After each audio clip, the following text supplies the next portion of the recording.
Welcome to presentation 15 in the series where we're looking at the prophecy of Jeremiah, the fall of Jerusalem.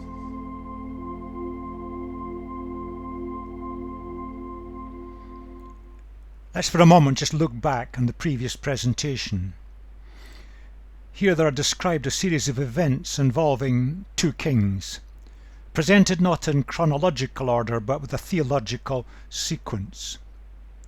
Both were sons of the good King Josiah, the reforming king. But they were very different. Both were puppet kings. One was approved by Egypt and the other one was approved by Babylon, the power brokers of the day. You could describe Jehoiakim like that.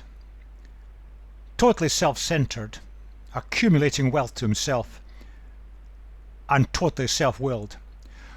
Zedekiah was very different. Never sure what he was doing, weak and fearful, pushed around by others. Jehoiakim refused point blank to listen to what Jeremiah was saying and wanted to have Jeremiah silenced. Zedekiah pushed around but kept coming back to Jeremiah, perhaps hoping that the message from God would change. It didn't. Jehoiakim was faced with unpalatable truths written in the scroll which he burned. He just destroyed the scroll. He burnt it page by page. Then he tried to destroy the messengers, Jeremiah and Baruch, who brought the message. Contrast with the father. When the father, a scroll had been found in the temple, and it was read to him, Josiah was horrified, and he realized the significance, and that was part of the stages in setting in motion reforms. Whereas the son, no fear, no interest, no response, burn the scroll, destroy the messengers. So different. A very stark comparison.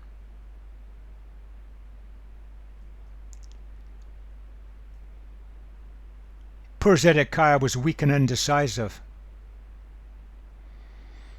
He'd been installed with Babylonian approval in 597 BC. On one side were the group of people we could describe as the hawks. They didn't want to surrender anything to the Babylonians. On the other side there were people who were realists, who recognized that resistance to the great power of Babylon was futile. They couldn't win. But there was a third group. I've described them as the spiritual. Their goal was to get God back at the center of national life. He'd been pushed right out. Jeremiah was the leader, the mouthpiece, and he carried that task through faithfully for a long period of time at great personal cost. Now let's move on, where we're focusing on the fall of Jerusalem. Described in chapter 39, in the 9th year of Zedekiah king of Judah, in the 10th month, Nebuchadnezzar king of Babylon marched against Jerusalem with his whole army and laid siege to it. On the 9th day of the 4th month of Zedekiah's 11th year, the city wall was broken through. Then all the officials of the king of Babylon came and took seats in the middle gate. Nergal-Sharezer of Samgar, Nebo-Sarshishkim, a chief officer, Nergal-Sharezer, a high official, and all the other officials of the king of Babylon. When Zedekiah king of Judah and all the soldiers saw them, they fled. They left the city at night by way of the king's garden, through the gate between the two walls, and headed towards the Arabah, that's going east, towards the Jordan. This all took place in July 587, when the city fell. It was a siege in two parts. But after the king had fled, the Babylonian army pursued them. They got Zedekiah in the plains of Jericho. They captured him and took him to Nebuchadnezzar king of Babylon at Riblah in the land of Hamath, that's to the north in the edge of Syria, where he pronounced sentence on them. There at Riblah the king of Babylon slaughtered the sons of Zedekiah before his eyes, and also killed all the nobles of Judah. Then he put out Zedekiah's eyes and bound him with bronze shackles to take him to Babylon. Now, it would have taken some time for him to be marched north to Riblah, which was the base that Nebuchadnezzar used. It was his army commanders that took the city of Jerusalem in the series of stages. The Babylonians were brutal. Nebuchadnezzar was typical. He slaughtered the sons of Zedekiah, the two boys before his eyes. All the leading figures of Judah were killed, just executed, exterminated. And then Zedekiah, he put out Zedekiah's eyes. A burning piece of wood be taken from a fire and rammed into his eye sockets. Excruciating agony.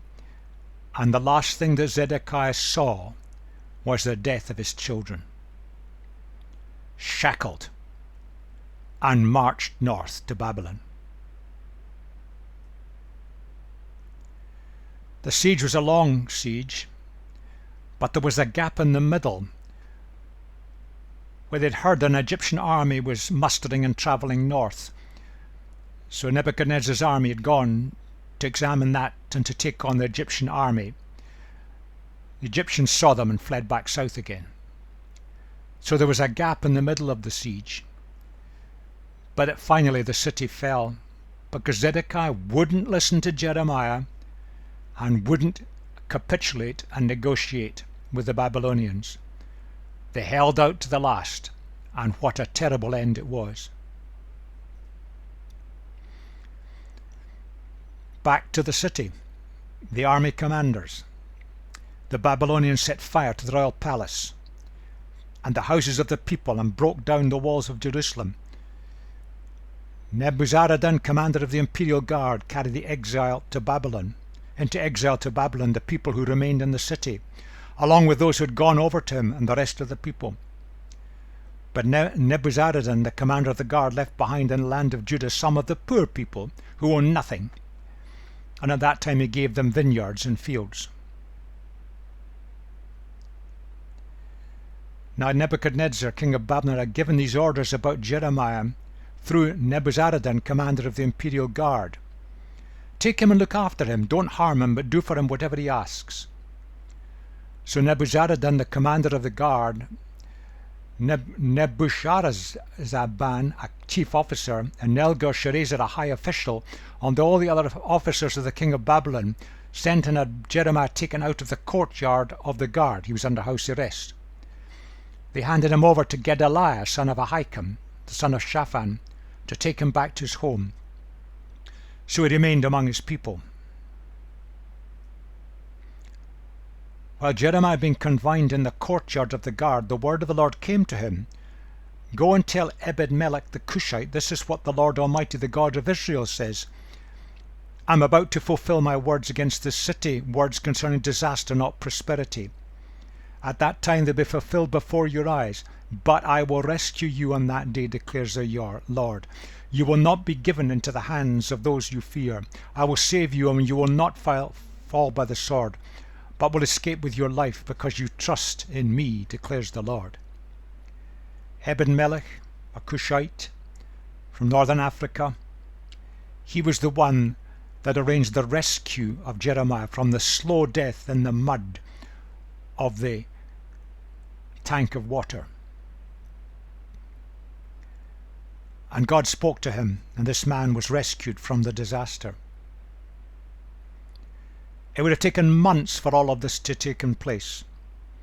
Nebuchadnezzar probably stayed in the north at Riblah, his base, and his army commanders with instructions would carry all these things out. Strange that they knew all about Jeremiah, and instructions were given to look after him.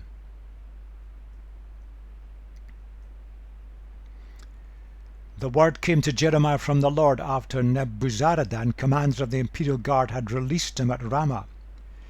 He had found Jeremiah bound in chains among all the captives from Jerusalem and Judah who had been carried into exile to Babylon. When the commander of the guard found Jeremiah, he said to him, The Lord your God decreed this disaster for this place, and now the Lord has brought it about. He's done just as he said he would. All this happened because you people sinned against the Lord and did not obey him. Rebels.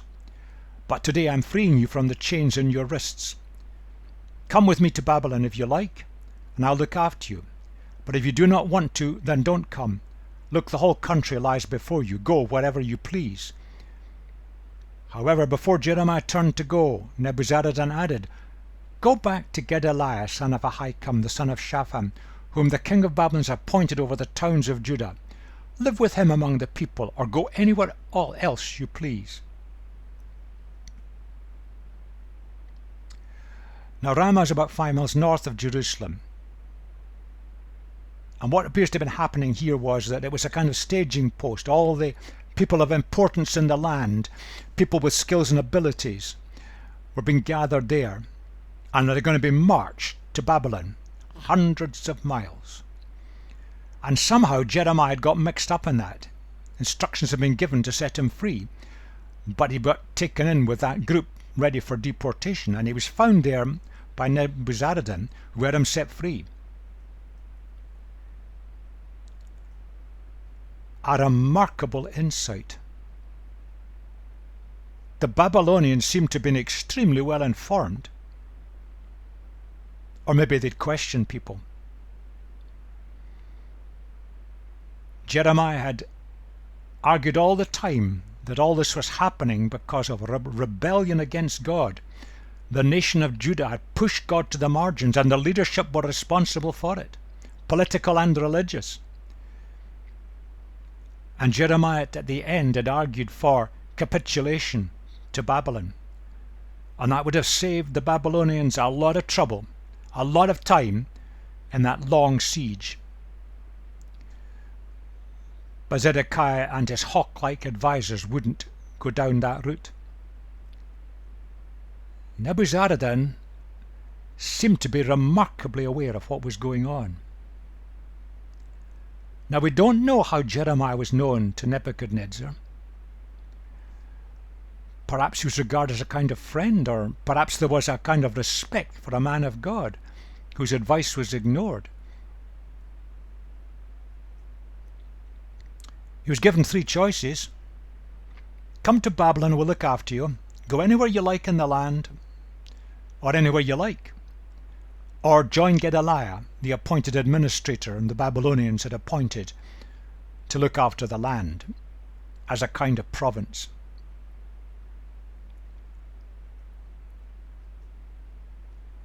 Let's just look at this man Gedaliah. Shaphan, his grandfather, was a secretary to King Josiah. King Josiah, a good and godly king, who started many good reforms before his life came to an untimely end.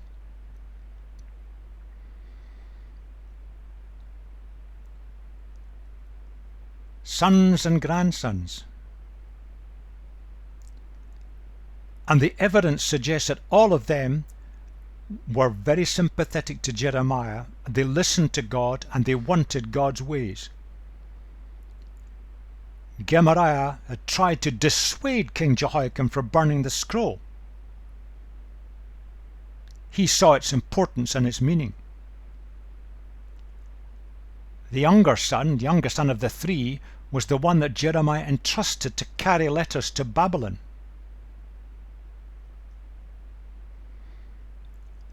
Another grandson there, Micaiah, brought the news of reading the scroll to the king, desperately hoping that the king perhaps would listen to Jeremiah. Gedaliah was well known as a skilled administrator. That's probably why the Babylonians appointed him. Someone reliable, someone to be trusted, someone who looked after things, could do the job properly. The Babylonians were highly organized, but tragically he was assassinated. When all the army officers and their men who were still in the open country heard that the king of Babylon had appointed Gedaliah son of Ahikam as governor over the land, and had put him in charge of the men, women and children who were the poorest in the land, who had not been carried into exile to Babylon, they came to Gedaliah at Mizpah Ishmael son of Nethaniah, Johanan and Jonathan, the sons of Kareiah, Seraiah son of Tanhumeth, the sons of Ephi the Netophathite, and Jazaniah the son of Maccathite, and their men. Now these were all kind of army people, and they must have escaped and got out. Many escaped from Babylon, escaped out of Jerusalem when the Babylonians were threatening to besiege it, knowing that there was no future. Now Gedaliah son of Ahikam the son of Shaphan took an oath to reassure them and their men. "Do not be afraid to serve the Babylonians," he said. "Settle down in the land, serve the king of Babylon. It'll go well with you. I myself will stay at Mizpah to represent you before the Babylonians who come to us. But you're to harvest the wine, summer fruit, and olive oil, and put them in your storage jars, and live in the towns you have taken over." When all the Jews in Moab, Ammon, and Edom, and all the other countries heard that the king of Babylon had left a remnant in Judah, and appointed Gedaliah son of Ahikam the son of Shaphan as governor over them, they all came back to the land of Judah, to Gedaliah at Mizpah, from all the countries where they had been scattered, and they harvested an abundance of wine and summer fruit. Many people had just fled. With the Babylonians rampaging around the land, they'd taken their opportunity to get out, to save their lives. Now they came back. Now Gedaliah was evidently a man of integrity. All kinds of people scattered, including army people, but ordinary people as well. Judah was now a Babylonian province in the structure, the way they organized things, and Gedaliah was just an appointed governor. And there was an abundant harvest. You see, God was still providing for his people, despite all their failures.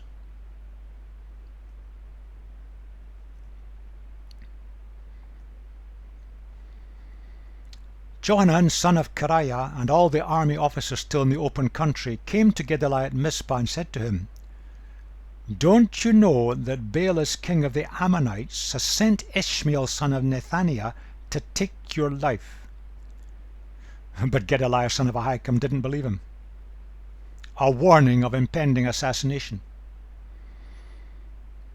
Then Johanan son of Kareiah said privately to Gedaliah in Mizpah, "Let me go and kill Ishmael son of Nethaniah. No one will know it.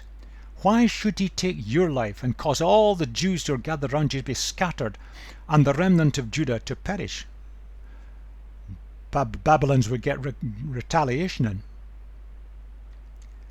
But Gedaliah son of Ahikam said to Johanan son of Kareiah, "Don't do such a thing. What you're saying about Ishmael is not true." He didn't take the warning seriously. Consequences: in the 7th month, Ishmael son of Nethaniah the son of Elishama, who was of royal blood and had been one of the king's officers, came with 10 men to Gedaliah son of Ahikam at Mizpah. While they were eating together, Ishmael son of Nethaniah and the 10 men who were with him got up and struck down Gedaliah son of Ahikam son of Shaphan with the sword, killing the one whom the king of Babylon had appointed as governor over the land. Ishmael also killed all the men of Judah who were with Gedaliah at Mizpah, as well as the Babylonian soldiers who were there.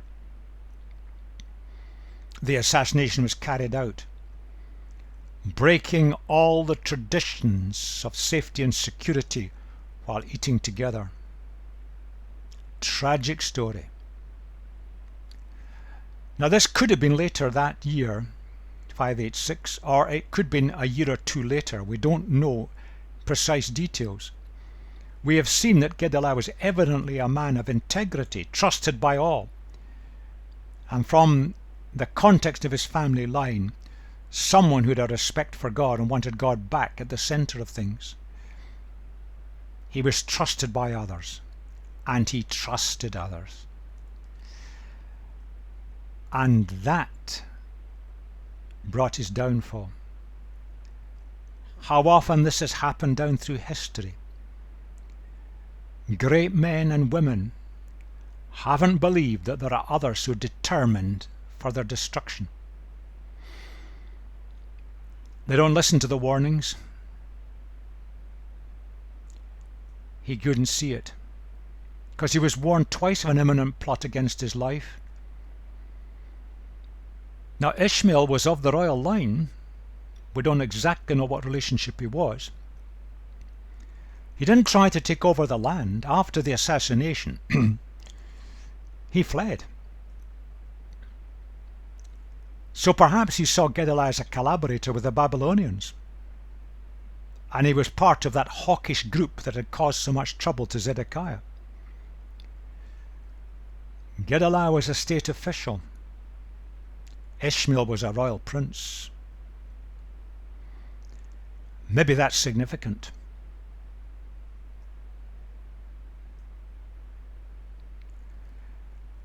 Assassination, it's a sad story of atrocities. Gedaliah was killed, but the Jews who were with him and the Babylonians who were with him, they were also killed. One assassination leads to another. There's a bloodbath after that. 80 pilgrims, 70 of them were massacred as well. And Ishmael and his little inner group, they flee for their lives, travelling east on towards the land of Ammon and Moab, probably fearing Babylonian reprisals. Now we don't know the motives of Ishmael. Was he just a violent man? Was he one of the hawks group that wanted to resistance the Babylonians? Or was he trying to get a reputation for himself? We don't know. He murdered the Jews and Babylonians who were around Gedaliah. They got caught in the crossfire. He murders 70 out of 80 innocent pilgrims who happened to be travelling there. Then he goes east, but he takes hostages with him. But Johanan, an army commander, chases after him and challenges him. The hostages are so relieved, they immediately are happy to go back with Johanan. But Ishmael with a small group flees on. They come back, but then they move south, away from Babylon. They were no doubt fearing Babylonian reprisals, even though they hadn't been involved in the assassination. The Babylonians will come back. We're for it. Let's get out. But they stopped to consult Jeremiah on the way. Now that looks a good sign, but it's not as good as it seems.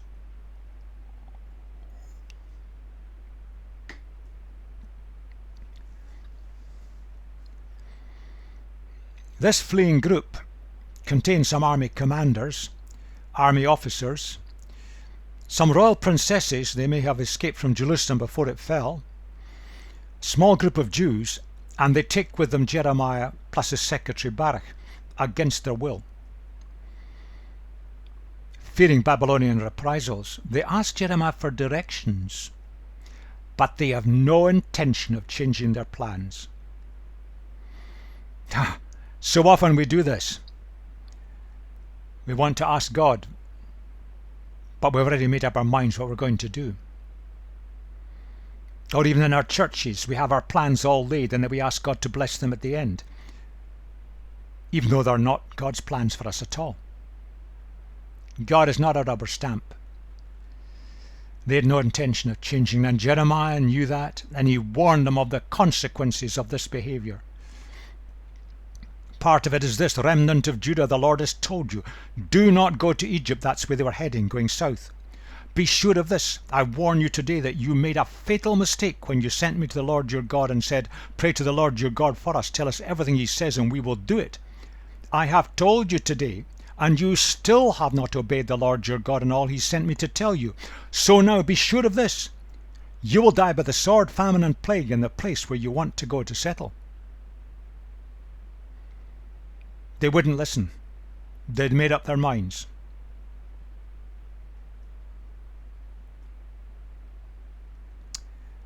They move south and they take Jeremiah and Baruch under duress. They didn't want to go. They had no choice. And they settled in the Nile Delta area in one of the great cities of that time, Tahpanhes.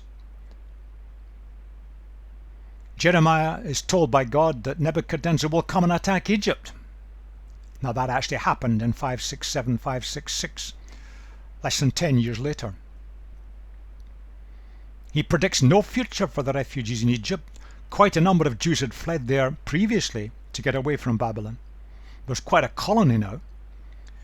But they get together and they start to re-establish the Canaanite fertility rituals.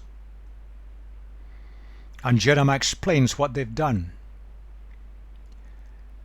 If you look at the biblical record in the historical books of the Bible, God again and again speaks strongly against other religions.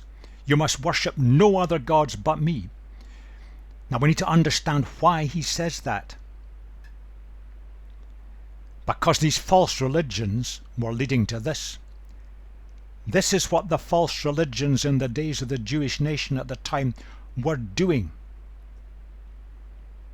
They were fertility cults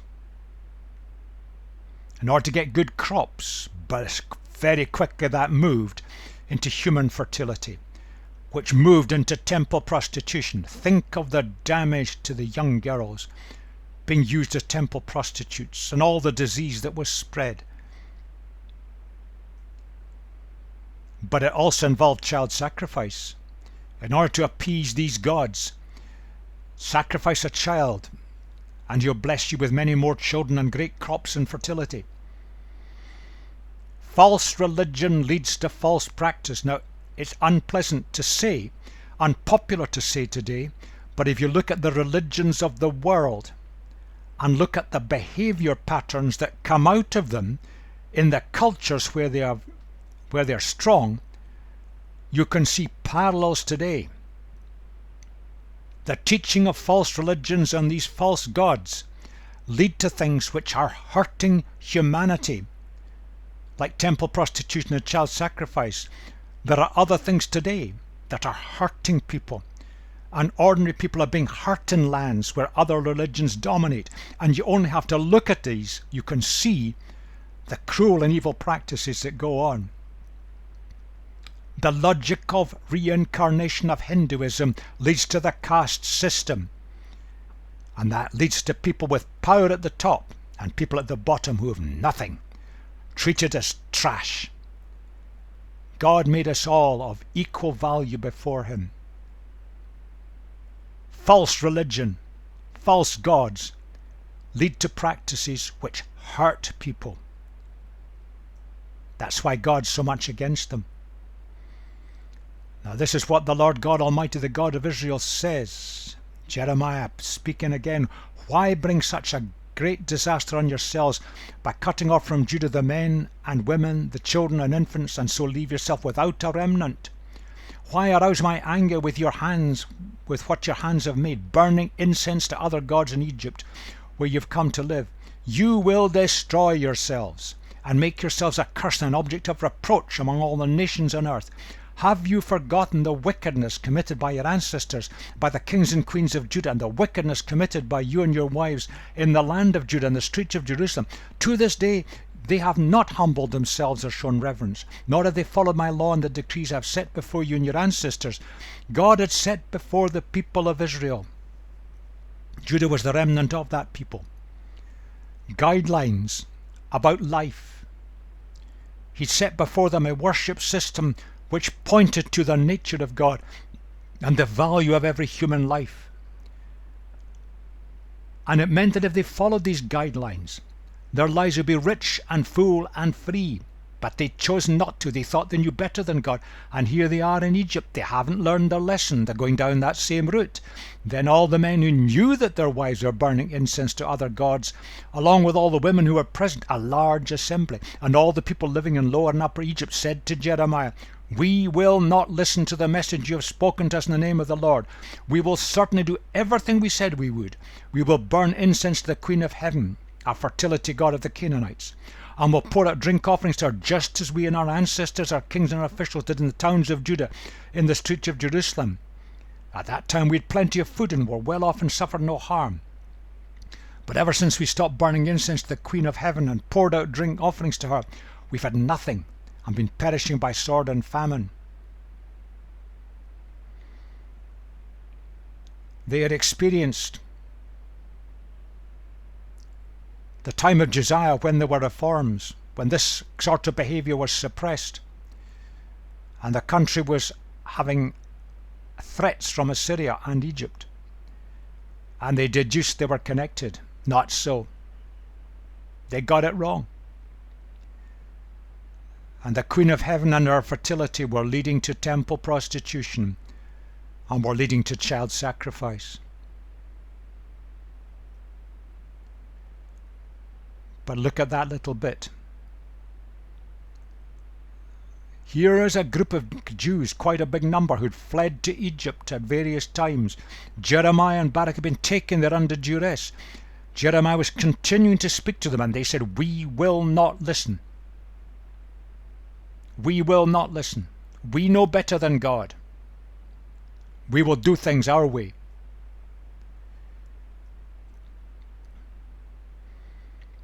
Now there were two groups.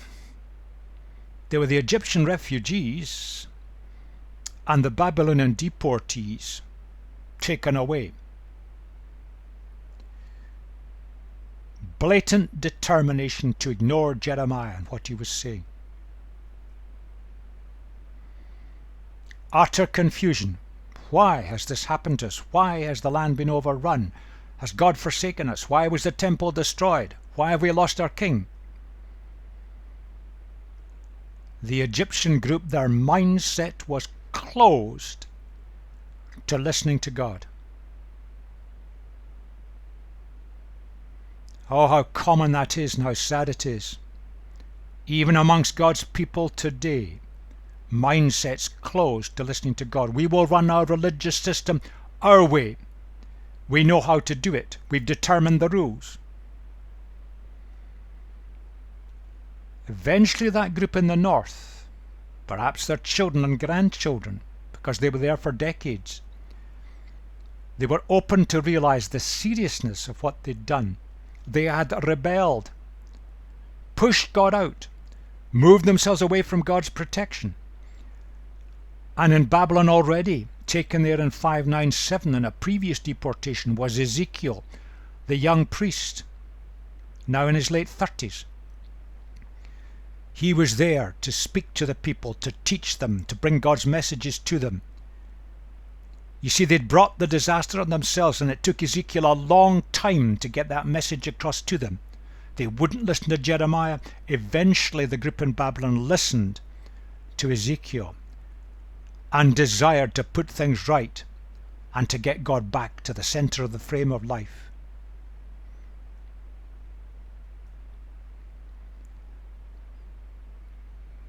Jeremiah speaks to the people in the Egyptian refugees. Go ahead then, do what you promised. Keep your vows. They are determined not to listen. But hear the word of the Lord, all you Jews living in Egypt. The Jews in Egypt will perish by sword and famine till they're all destroyed. Those who escape the sword and return to the land of Judah from Egypt will be very few. Then the whole remnant of Judah who came to live in Egypt will know whose word will stand, mine or theirs. You will not be successful. Most of you will be wiped out. This will be the sign to you that I will punish you in this place, declares the Lord, so that you will know that my threats of harm against you will surely stand. This is what the Lord says. I'm going to deliver Pharaoh Hophra, king of Egypt, into the hands of his enemies who want to kill him, just as I gave Zedekiah, king of Judah, into the hands of Nebuchadnezzar, king of Babylon, the enemy who wanted to kill him. Watch that word punish. Every time you see the word punish in the Bible, just keep a thought open. Difficult to translate the exact meaning of it, and words have changed meaning. In the original, the word really means to determine the destiny of.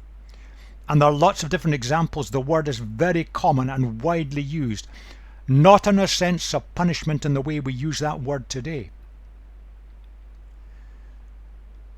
God was observing what was happening. And as night follows day, there would be consequences for their actions. They pushed God out. They were determined to continue to push God out and to live lives following gods and religious systems that were false, that led to terrible practices that destroyed the lives of other people. The consequence of all that was their whole society would just fall apart. They would get nowhere, and eventually they were essentially wiped out. Very few survived. Now Hophra, also known by another name there, these are the dates of his reign as Pharaoh. He was the Pharaoh who'd promised support to Zedekiah, brought his army north, saw the Babylonians, turned tail and went back home again. Now, in fact, he was ousted and executed by a competitor in 570. Exactly as Jeremiah predicted. So that group of Jews that were there, if they'd remembered what Jeremiah said, they would realize Jeremiah was telling the truth.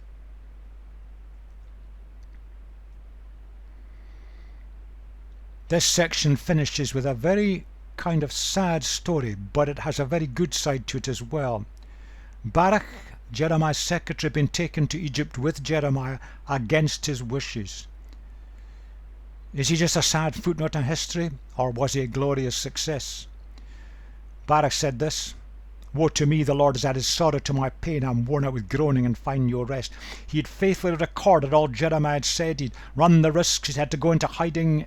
He'd had all sorts of problems and threats over his life. And he had the sadness of seeing the kings of Judah never listening. And now he'd been taken to Egypt to die there against his wishes. Jeremiah speaks to him and says, "This is what the Lord says, I will overthrow what I've built and uproot what I've planted throughout the earth. I'm sovereign. Should you then seek great things for yourself, do not seek them. For I will bring disaster on all people, declares the Lord. But wherever you go, I will let you escape with your life." What a promise. What a word of encouragement with all the mess and disasters that were happening all around. I'll look after you. You've stuck with it. You've been faithful. Baruch was part of a family line. We know that a brother, Seraiah, served as a staff officer to Zedekiah, held in high regard. He was trusted by Jeremiah with messages. But Baruch, by contrast, had sacrificed much of this kind of status and position in the administration of the kingdom. He sacrificed it to serve Jeremiah, and he was disillusioned by the lack of response to Jeremiah's message. You can imagine how he felt.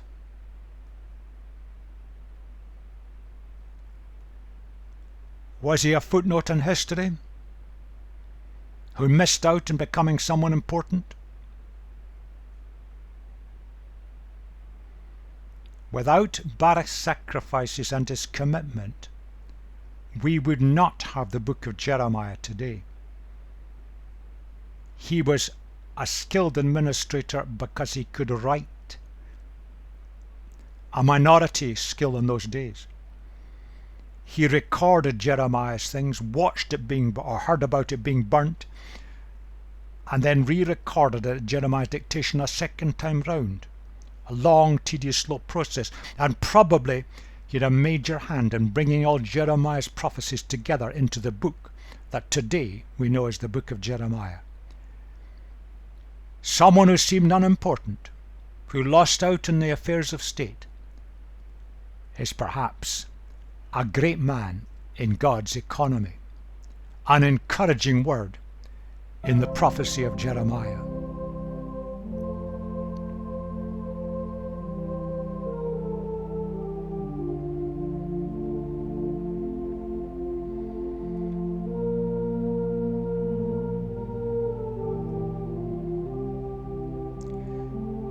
It seems in some ways we've come to the end of the story. But the prophecy of Jeremiah has been edited, probably by Baruch, maybe by others as well. And the next section looks at what God has to say through Jeremiah to other people groups round about.